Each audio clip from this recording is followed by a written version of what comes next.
ದೇವಾಲಯ ಪ್ರವೇಶಿಸುತ್ತಿದ್ದಂತೆಯೇ ನಿಮ್ಮ ಮೈನವಿರೇಳಲು ಆರಂಭಿಸುತ್ತದೆ. ಈ ದೇವಾಲಯ ಗರ್ಭಗುಡಿ ಹತ್ತಿರ ಹೋಗುತ್ತಿದ್ದ ಹಾಗೆ ರೋಮಗಳು ರೋಮಾಂಚನವಾಗುತ್ತವೆ. ಈ ದೇವಿಗೆ ಕೈ ಮುಗಿಯಲು ಕೈ ಎತ್ತಿದರೆ ಕೈ ಜೋಡಿಸುವಾಗ ನಡಗಲು ಆರಂಭಿಸುತ್ತವೆ.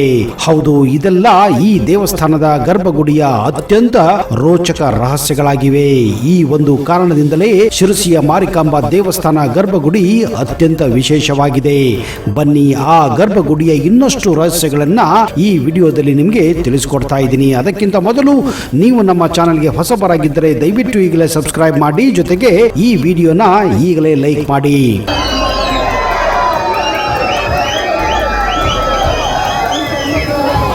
ನಮಸ್ಕಾರ ಸ್ನೇಹಿತರೆ, ನಿಮಗೆಲ್ಲ ಆತ್ಮೀಯ ಹಾಗೂ ಅದ್ದೂರಿ ಸ್ವಾಗತ. ಶಿರಸಿಯ ಶ್ರೀ ಮಾರಿಕಾಂಬಾ ದೇವಾಲಯವು ಉತ್ತರ ಕನ್ನಡ ಜಿಲ್ಲೆಯ ಅತ್ಯಂತ ಪ್ರಸಿದ್ಧ ಮತ್ತು ಪುರಾತನ ಹಿಂದೂ ದೇವಾಲಯಗಳಲ್ಲಿ ಒಂದಾಗಿದೆ. ಈ ದೇವಾಲಯ ಉತ್ತರ ಕರ್ನಾಟಕದಲ್ಲಿದ್ದರೂ ಕೂಡ ಇದರ ಕೀರ್ತಿ ಸಂಪೂರ್ಣ ಕರ್ನಾಟಕವನ್ನೇ ಆವರಿಸಿಕೊಂಡಿದೆ.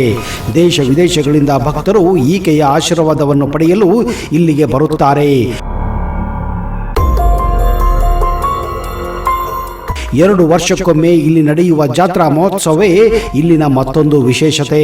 ಈ ಪವಿತ್ರ ದೇವಾಲಯವನ್ನು ಪ್ರವೇಶಿಸುತ್ತಿದ್ದಂತೆಯೇ ದೇವಾಲಯದ ಇಕ್ಕಳಗೆಯಲ್ಲಿರುವ 2 ಆನೆಗಳ ಮೂರ್ತಿಯು ನಿಮ್ಮನ್ನು ದೇವಾಲಯದ ಒಳಗೆ ಆಹ್ವಾನಿಸುತ್ತದೆ. ಈ ದೇವಾಲಯದ ಪ್ರವೇಶ ದ್ವಾರದಿಂದ ಹಿಡಿದು ಕೊನೆಯವರೆಗೂ ಗೋಡೆಗಳ ಮೇಲೆ ಕೆಂಪು ಬಣ್ಣದಿಂದ ಪುರಾತನ ಕಥೆಗಳನ್ನ ಬರೆಯಲಾಗಿದೆ. ಭಕ್ತರು ಈ ಪುರಾತನ ಕಥೆಗಳನ್ನ ಇಲ್ಲಿ ಓದಿ ತಿಳಿದುಕೊಳ್ಳಬಹುದು. ಇನ್ನು ನೀವು ದೇವಾಲಯದ ಒಳಗೆ ಪ್ರವೇಶಿಸಿದಂತೆಯೇ ದೊಡ್ಡ ಸಭಾಭವನವು ನೋಡಬಹುದು. ಈ ಸಭಾಭವನವು ನೀವು ಪ್ರವೇಶಿಸಿದಂತೆ ನಿಮ್ಮ ಮೈನವಿರೇಳಲು ಆರಂಭಿಸುತ್ತದೆ. ಯಾಕೆ ಗೊತ್ತಾ? ಇಲ್ಲಿ ಕುಂತಿರುವವಳು ಬೇರೆ ಯಾರು ಅಲ್ಲ, ಆಕೆಯೇ ಇಲ್ಲಿನ 8 ಕೈಗಳ 7 ಅಡಿ ಎತ್ತರದ ವ್ಯಾಘ್ರನ ಮೇಲೆ ಆಸೀನಳಾದ ತಾಯಿ ಮಾರಿಕಾಂಬಾ ದೇವಿ.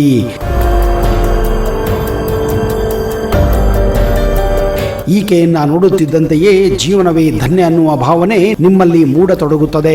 ಇಲ್ಲಿರುವ ಭವ್ಯ ಸಭಾಂಗಣ ಮತ್ತು ವಿಸ್ತಾರವಾದ ಜಗಲಿಗಳು ಸ್ವತಃ ಮಾರಿಕಾಂಬೆಯ ಹಿರಿಮೆಯನ್ನ ಸಾರುತ್ತವೆ. ಇಂತಹ ವಿಶಾಲವಾದ ಸಭಾಂಗಣ ಇಡೀ ಕರ್ನಾಟಕದಲ್ಲಿ ಅಪರೂಪವಾಗಿದೆ. ದೇವಾಲಯದ ಮುಂಭಾಗದ ತರದ ಜಾಗವನ್ನು ಶ್ರೀ ಮಹಾಗಣಪತಿ, ಈಶ್ವರ ಮತ್ತು ಹನುಮಂತನ ಸಣ್ಣ ದೇವಾಲಯಗಳು ಆಕ್ರಮಿಸಿಕೊಂಡಿವೆ. ಗಣಪತಿಯ ದೇವಾಲಯವನ್ನು ಆಧುನಿಕ ರೀತಿಯಲ್ಲಿ ಇಲ್ಲಿ ಪುನರ್ ನಿರ್ಮಿಸಲಾಗಿದೆ. ಕರ್ನಾಟಕದಲ್ಲಿ ಮಾರಮ್ಮ ದೇವಿಯರಿಗೆ ವಿಶೇಷ ಸ್ಥಾನಮಾನವಿದೆ. ಅದರಲ್ಲೂ ಶಿರಸಿಯ ಮಾರಿಕಾಂಬಾ ದೇವಿಯನ್ನು ಕರ್ನಾಟಕದ ಎಲ್ಲಾ ಮಾರಿಯಮ್ಮ ದೇವಿಯರಿಗೆ ದೊಡ್ಡಕ್ಕ ಎಂದೇ ಕರೆಯಲಾಗುತ್ತದೆ. ಕೊಲ್ಲೂರಿನ ಮೂಕಾಂಬಿಕಾ, ಮೈಸೂರಿನ ಚಾಮುಂಡೇಶ್ವರಿಗೂ ಈಕೆಯೇ ಅಕ್ಕ. ಶಿರಸಿ ಮಾರಿಕಾಂಬಾ ದೇವಾಲಯವನ್ನು ಶ್ರೀ ಮಾರಿಕಾಂಬಾ ದೇವಾಲಯ, ಅಮ್ಮನವರ ದೇವಾಲಯ, ಮಾರಿಗುಡಿ, ದೊಡ್ಡಮ್ಮನ ದೇವಸ್ಥಾನ ಹೀಗೆ ನಾನಾ ಹೆಸರುಗಳಿಂದ ಕರೆಯಲಾಗುತ್ತದೆ. ಗೋಕರ್ಣದಿಂದ ಪೂರ್ವಕ್ಕೆ ಸುಮಾರು 83 ಕಿಲೋಮೀಟರ್ ದೂರದಲ್ಲಿರುವ ಶ್ರೀ ಮಾರಿಕಾಂಬಾ ದೇವಾಲಯವನ್ನ ದೊಡ್ಡಮ್ಮನ ದೇವಸ್ಥಾನ ಎಂದು ಕೂಡ ಕರೆಯಲಾಗುತ್ತದೆ. ಅಂದ್ರೆ ಕರ್ನಾಟಕದ ಎಲ್ಲ ಮಾರಿಯಮ್ಮಗಳ ಹಿರಿಯ ಸಹೋದರಿ ಅಂತ ಅರ್ಥ. ಶ್ರೀ ಮಾರಿಕಾಂಬಾ ದೇವಸ್ಥಾನವನ್ನ 1688ರಲ್ಲಿ ನಿರ್ಮಿಸಲಾಯಿತು ಎಂದು ನಂಬಲಾಗಿದೆ. ಈ ಮಾರಿಕಾಂಬಾ ದೇವಸ್ಥಾನಕ್ಕೆ ಒಂದು ಅಚ್ಚರಿಯ ಇತಿಹಾಸ ಕೂಡ ಇದೆ. ಹಾನಗಲ್ನಿಂದ ಶಿರಸಿಗೆ ದೇವಿಯ ವಿಗ್ರಹ ಬಂದಿತೆಂದು ಪುರಾಣಗಳು ಸಾರುತ್ತವೆ. ಹಾವೇರಿ ತಾಲೂಕಿನ ಹಾನಗಲ್ನಲ್ಲಿ ಪ್ರಬಲ ಶಕ್ತಿ ಪೀಠಗಳಿವೆ ಎಂದು ಮಹಾಭಾರತದಲ್ಲೂ ಕೂಡ ಉಲ್ಲೇಖಿಸಲಾಗಿತ್ತು. ವನವಾಸದಲ್ಲಿದ್ದ ಧರ್ಮರಾಯ ವಿರಾಟನಗರದ ಕಡೆಗೆ ಹೊರಟಿದ್ದ. ಅವರು ಗ್ರಾಮದ ಪ್ರವೇಶ ದ್ವಾರದಲ್ಲಿ ದುರ್ಗೆಯನ್ನು ನೋಡುತ್ತಾರೆ. ಸಮಾಜದ ರಕ್ಷಣೆ, ದಯೆ ಮತ್ತು ಕಲ್ಯಾಣಕ್ಕಾಗಿ ಅವರು ಇಲ್ಲಿ ಆಕೆಯನ್ನ ಪೂಜಿಸುತ್ತಿದ್ದರು ಎಂದು ನಂಬಿಕೆ ಇದೆ. ಹಾನಗಲ್ಲನ್ನು ಆ ಸಂದರ್ಭದಲ್ಲಿ ವಿರಾಟನಗರ ಎಂದು ಕರೆಯಲಾಗುತ್ತಿತ್ತು. ಇದನ್ನು ಚಾಲುಕ್ಯರ ಶಾಸನದಲ್ಲಿ ವಿರಾಟನ ಕೋಟೆ ಎಂದು ಕೂಡ ಉಲ್ಲೇಖ ಮಾಡಲಾಗಿದೆ.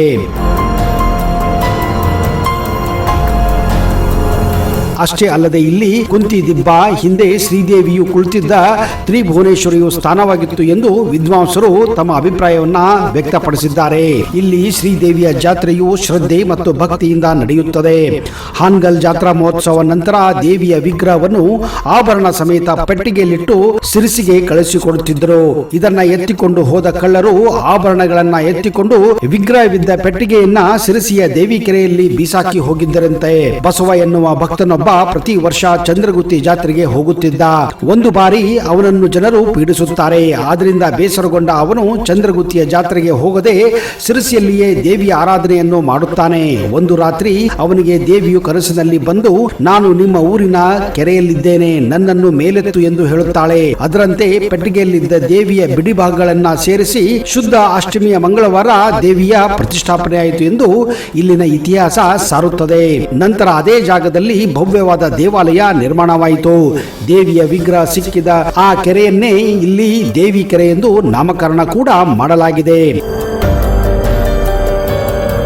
ನಾನು ಮೊದಲೇ ಹೇಳಿದ ಹಾಗೆ ಈ ದೇವಾಲಯವನ್ನು ನೀವು ಭಕ್ತಿ ಭಾವದಿಂದ ಪ್ರವೇಶಿಸಿದರೆ ನಿಮ್ಮ ದೇಹ ಮೈನವೇರಳಲು ಆರಂಭಿಸುತ್ತದೆ. ಈ ದೇವಾಲಯ ಗರ್ಭಗುಡಿ ಹತ್ತಿರ ಹೋಗುತ್ತಿದ್ದ ಹಾಗೆ ರೋಮಗಳು ರೋಮಾಂಚನವಾಗುತ್ತವೆ. ಈ ದೇವಿಗೆ ಕೈ ಮುಗಿಯಲು ಕೈ ಎತ್ತಿದರೆ ಕೈಗಳು ಜೋಡಿಸುವಾಗ ನಡಗಲು ಆರಂಭಿಸುತ್ತವೆ. ಈ ದೇವಾಲಯದ ಗರ್ಭಗುಡಿ ಪ್ರವೇಶಿಸಿದಾಗ ಎಂದಿಗೂ ನೇರವಾಗಿ ದೇವಿಯ ಕಣ್ಣಲ್ಲಿ ಕಣ್ಣಿಟ್ಟು ನೋಡಬಾರದು. ಕೆಲವರ ಪ್ರಕಾರ ದೇವಿಯು ಕುಮಾರಿಯ ರೂಪದಲ್ಲಿ, ಅಂದರೆ ಚಿಕ್ಕ ಹುಡುಗಿಯ ರೂಪದಲ್ಲಿ ಕೆಲವೊಬ್ಬರಿಗೆ ಗೋಚರಿಸುತ್ತಾಳೆ.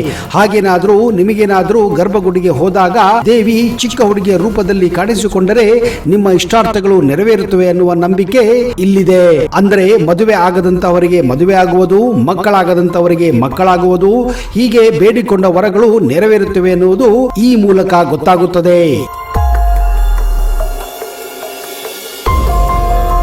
ಈಕೆಯನ್ನು ಭೇಟಿಯಾಗಿ ನಿಮ್ಮೆಲ್ಲ ಕಷ್ಟಗಳನ್ನು ಹೇಳಿಕೊಂಡು ಭಕ್ತಿಯಿಂದ ಆರಾಧಿಸಿದರೆ ಖಂಡಿತ ಎಲ್ಲ ಕಷ್ಟಗಳು ದೂರಾಗಿಸಿ ಮನಸ್ಸಿಗೆ ಅದೇನೋ ಶಾಂತಿ ನೆಮ್ಮದಿಯನ್ನು ಕರುಣಿಸುತ್ತಾಳೆ ಎನ್ನುವುದು ಮಾರಿಕಾಂಬಾ ದೇವಿಯ ಭಕ್ತರ ನಂಬಿಕೆಯಾಗಿದೆ.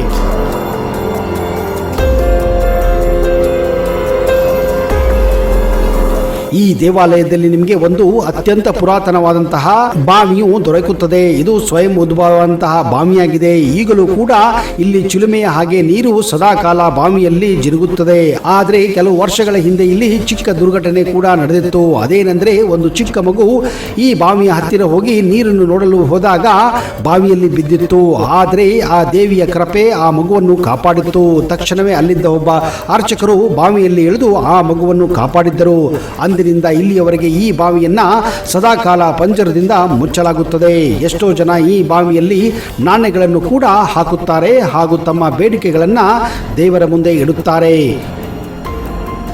ಅಂದ ಹಾಗೆ ಮಾರಿಕಾಂಬಾ ದೇವಸ್ಥಾನದಲ್ಲಿ ಪ್ರತಿನಿತ್ಯ ಅನ್ನದಾಸೋಹ ವ್ಯವಸ್ಥೆ ಕೂಡ ಇರುತ್ತದೆ. ಇಲ್ಲಿ ಬರುವ ಭಕ್ತಾದಿಗಳು ಎಂದಿಗೂ ಖಾಲಿ ಹೊಟ್ಟೆಯಲ್ಲಿ ಹೋಗೋದಿಲ್ಲ. ಇಲ್ಲಿನ ಪ್ರಸಾದ ತೆಗೆದುಕೊಂಡೇ ಹೋಗುತ್ತಾರೆ. ಸ್ನೇಹಿತರೆ, ನಿಮಗೇನಾದರೂ ಅವಕಾಶ ಸಿಕ್ಕರೆ ತಪ್ಪದೆ ಜೀವನದಲ್ಲಿ ಒಮ್ಮೆಯಾದರೂ ಶಿರಸಿಯ ಮಾರಿಕಾಂಬಾ ದೇವಸ್ಥಾನಕ್ಕೆ ಭೇಟಿ ಕೊಟ್ಟು ನೀವು ಕೂಡ ಪುನೀತರಾಗಬಹುದು. ಒಂದು ವೇಳೆ ನಿಮಗೆ ಈ ವಿಡಿಯೋ ಇಷ್ಟ ಆದಲ್ಲಿ ಈಗಲೇ ಇದನ್ನ ಲೈಕ್ ಮಾಡಿ ಹಾಗೂ ಕಮೆಂಟ್ ಬಾಕ್ಸ್ ಅಲ್ಲಿ ಜೈ ಮಾರಿಕಾಂಬಾ ಎಂದು ಬರೆಯಿರಿ. ಅಲ್ಲಿಯವರೆಗೆ ಜೈ ಹಿಂದ್, ಜೈ ಕರ್ನಾಟಕ. ನಿಮಗೆಲ್ಲ ಶುಭವಾಗಲಿ.